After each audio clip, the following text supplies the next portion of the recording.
All right, everybody. We're here once again. We're at the spot, the only spot. I'm gonna redo my Hazmat railroad crossing video because I shot it, but I wanted to be shot by somebody doing the first-person perspective. So you just finished doing your maneuvers. The examiner is gonna tell you that he's gonna do a hazmat railroad crossing as if we had hazardous materials on the truck, which we do not. But the way that the hazmat railroad crossing goes is he's gonna point to something in the yard. There's a telephone pole out there that has a little railroad crossing sign. So I'm about 200 feet from that railroad crossing. But in the real world, you're going to be between 2 to 500 feet. Now, the guy's not going to have a piece of paper. He's not going to have the distance marked, and he's going to say, hey, man, you're at 198 feet. They're not going to do that. They're just going to point to an object. They're going to tell you, you see that telephone pole over there? That telephone pole is your railroad crossing. What are you going to do if we had hazardous materials? So I'm going to tell the examiner, okay, between 2 to 500 feet before the railroad crossing, I'm going to initiate my four-way flashers, right? If I'm in a stick shift truck, I'm gonna pull up to the railroad crossing.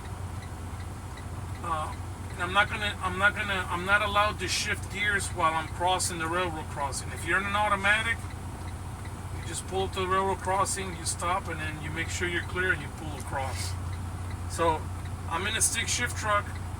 The railroad crossing is approximately 2 to 500 feet ahead. I'm going to put my four-way flashers on, and I'm going to pull up to the railroad tracks. Right?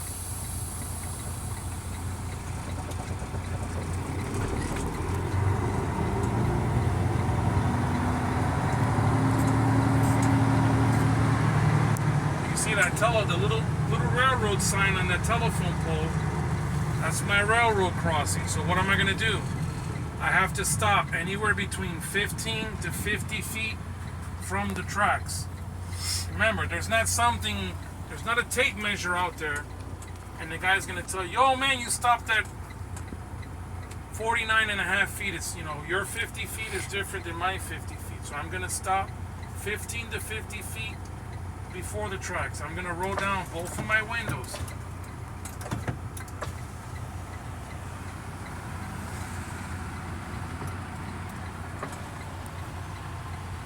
I'm going to roll both my windows down. I'm going to look. I don't see no train. As I come up to the tracks. Sometimes, depending on where the railroad crossing is, it could be open or it could be an obstructed view. So if it's an obstructed view, by all means, pull forward so you can look down to both sides of the railroad line. Look to my left, I look to my right. I don't see no train. I don't hear no train. Also makes the examiner, I have enough clearance to cross the tracks entirely without stopping. So I'm going to go ahead and proceed across the railroad crossing. I'm not going to shift. If I was in an automatic, it is what it is. I'll look at my rear view. Once I cross the railroad crossing and it's back there, I can go ahead and turn off my four-way flashers, and I can proceed forward. I can start shifting. Right? That's what the railroad crossing entails. It's very simple. They're going to do that. They're going to do that inside the yard. So if you're out and you're doing the road test at another facility or somewhere, you see a railroad crossing, you're not going to stop. Now, if I'm driving and there's a railroad crossing, I'm not going to hit it full speed neither. I'm going to slow down and see if the railroad crossing is rough or if it's soft. If it's rough, if you hit it real hard, you might bounce right out of the freaking seat. So, alright guys, that's it for this video. Please like, share, and subscribe. Like I said, this is the video for the Hazmat railroad crossing. You only do that when you have hazardous materials on your truck. And all that's, you know, when you go and work for a shipper or a carrier, when you're working for a carrier, they'll go into the extensive, the training for the hazmat and stuff like that. Because I'm not going to go into. If you want to add to that page, or also for school, for any type of buses too, they have to do that same. Oh yeah, for the buses, because I drove buses. Same thing. Unfortunately, in Washington, D.C., the buses is the same thing. If you're doing your bus railroad crossing, you're doing the same thing. The only thing that's different in the bus is when you pull up to the tracks, you're going to open the door of the bus. And then you're going to look down. You know, you slide your window. And the buses, most of them have like a sliding glass.